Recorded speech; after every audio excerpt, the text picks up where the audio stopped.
And what even is your true identity? Because I don't think that we have a single identity. If you just take the simple example of all the different logins and passwords we have, these are all identities, right? And we speak of them that way, identity theft, right? The split identity, the multiple identity, the schizophrenia, even multiple personality disorder, I think has become the norm. So, what does this mean when we don't have a single identity anymore, but we have a collection of identities? And who I am on Twitter is a little bit different than who I am on Facebook, than who I am on Instagram, than who I am here, than who I am when I go home and when my kids get off the bus. This is a very, very new thing, I think. It's not necessarily new that we have different facets of identity, but I think the variety of identities we carry is remarkable. And this isn't even to bring up, manufactured identities that people hide behind, internet trolls, and nobody ever thinks they're a troll, but or on dating sites when you put maybe your best foot forward, but it's not necessarily really your foot. There are a lot of questions here. And what's the effect of this over time on your sense of self? It's a true story. I had this kind of existential crisis, I think, as many teenagers have around the age of 16 or so, when I noticed, because that was still very much in the age of authenticity. And so growing up was basically the task. You have to become, and very soon, an authentic person. And only in this way you can basically exist in your peer group as a teenager. So becoming authentic and knowing and also being able to demonstrating this is very important. Now, I still remember this, that I had this crisis that I found out, I'm acting different with everyone, right? With these friends and with the girls, I'm acting different with the boys. And with these friends, I'm acting different than those. When I'm playing soccer, I act different than when I'm at school. And then I thought I'm a total cheat or anything, right? I'm just who I am. And it was a real my first existential crisis. And I had no way of resolving this. And then later on, I started Chinese philosophy. And then I learned that from a traditional Chinese perspective, that's actually a good thing. And then I remember this because according to Chinese philosophy, which is traditional sincerity thing, it's an art. Whenever you're with a different person, it's a different relationship, and you have to have, develop different personality in order to make this relationship function very well, right? You can't act in the same way as a parent than you act as a kid, or right? And you're both a parent and a kid most of the time of your life, right? So you have to interact with your children and your parents, and you just can't do it the same authentic way. It's always a relational thing, right? So again, we're not in control of these. It's just like a national relations we're in. And in each of them, we have to learn to act in a different way. And so I found out then, after studying this like 10 years later, that I experienced as an experience of my own fakeness. But that was just because I was applying the age of authenticity paradigm. Right? If I would have lived in a sincerity context, I would have not experienced this as an existential crisis at all. I would have experienced as a good way of growing up, and my relationship network becomes richer. I become more nuanced, right? I develop different personas as it should be with different people. Again, that violates the ethics of authenticity. But again, this goes directly to your point, Tracey, that I think in Profilicity, we can learn to get away from this paradigm of authenticity. In the book, I refer to an article by a colleague of mine, a sociologist, about electronic music, how electronic musicians in the same gig, in the same night, play under 3-4 different names, and they play different kinds of music. And not only this, in this music, they relate differently to the audience and relate differently to the persona they are. And it's like a whole different thing. And again, I'm just saying this in order to support your point, Tracey, that through Profilicity, we kind of rediscover this ability that we once had in sincerity. We have assumed different identities in different relationships, which is a good thing. You've made me think to ask you actually about Facebook. Do you have any insight into what they're planning? Because obviously they've come out and said they are hoping to bring in verification, as they call it. Do you have any insights into what they're planning to do or how they might be going about it?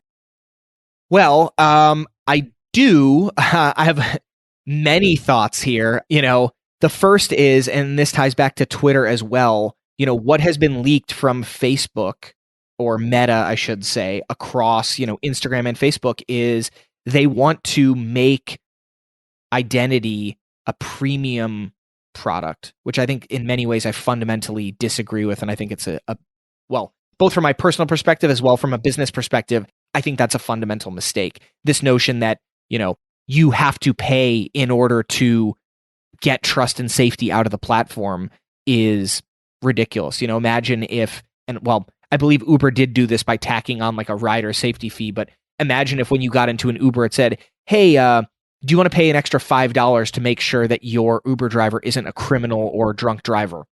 That would be absurd. And I think people would rightfully object to that. I hope that Facebook's announcement and Twitter's announcements that they're going to have these premium products that mean you pay a monthly fee, and only in exchange for paying that monthly fee can you tie your account to your real identity. I really hope that's the world that we don't end up living in. But let's see how the market responds. I hope that people are going to push back against that and say this is something that we think should be done for free. Now, obviously, you have a business to run, and do you need to make people pay for access to new and exciting features? Certainly, there's an argument to be made there.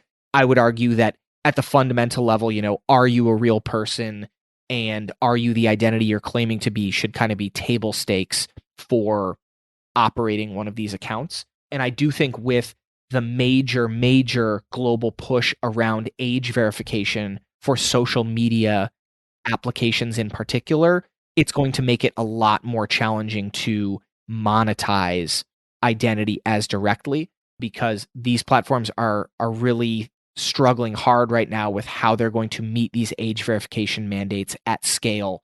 I don't think anybody's really cracked that nut, proverbially speaking. And obviously, that's a fundamental identity question in and of itself, right? In order to answer, is this user above 18 or not, you need to answer, are you a real person? And then get at some semblance of, and who is the person behind this device, and are they who they are claiming to be? Are you an actual 13-year-old, or are you a 13-year-old who's trying to claim your dad sitting at your dad's computer?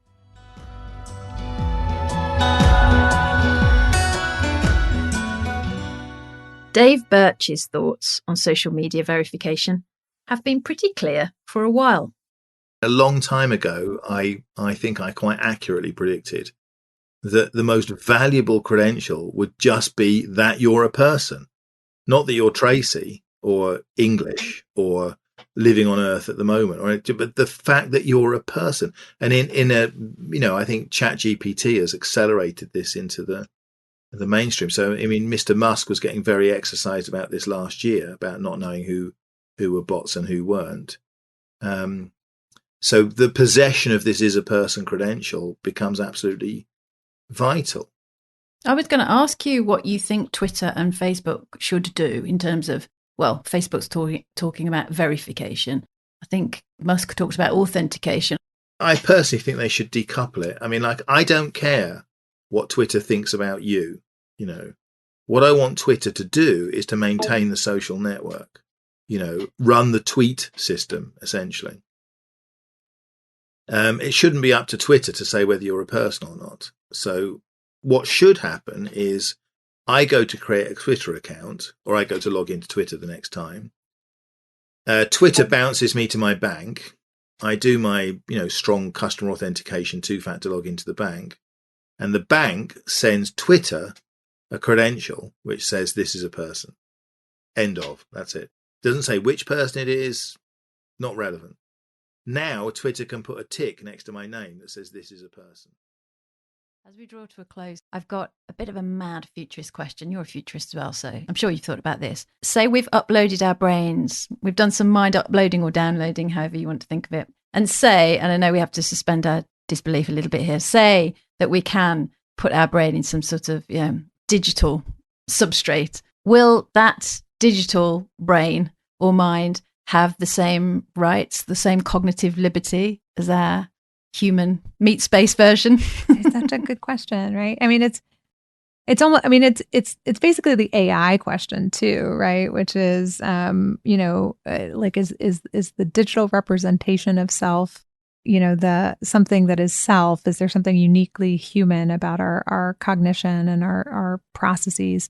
I hope there is something uniquely human about what it means to be human and that is different from machines. And I also think that the idea that we could fully upload our brains ignores that a lot of our cognition and our affective experiences are extended beyond just our brains, right?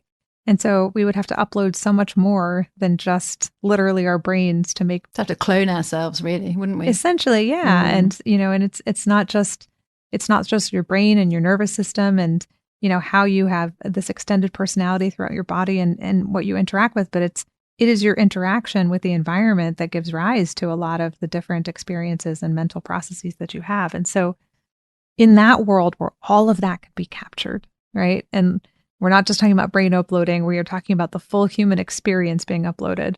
Then yeah, I think that we would have the same rights and, we would have the right to cognitive liberty in that form as well.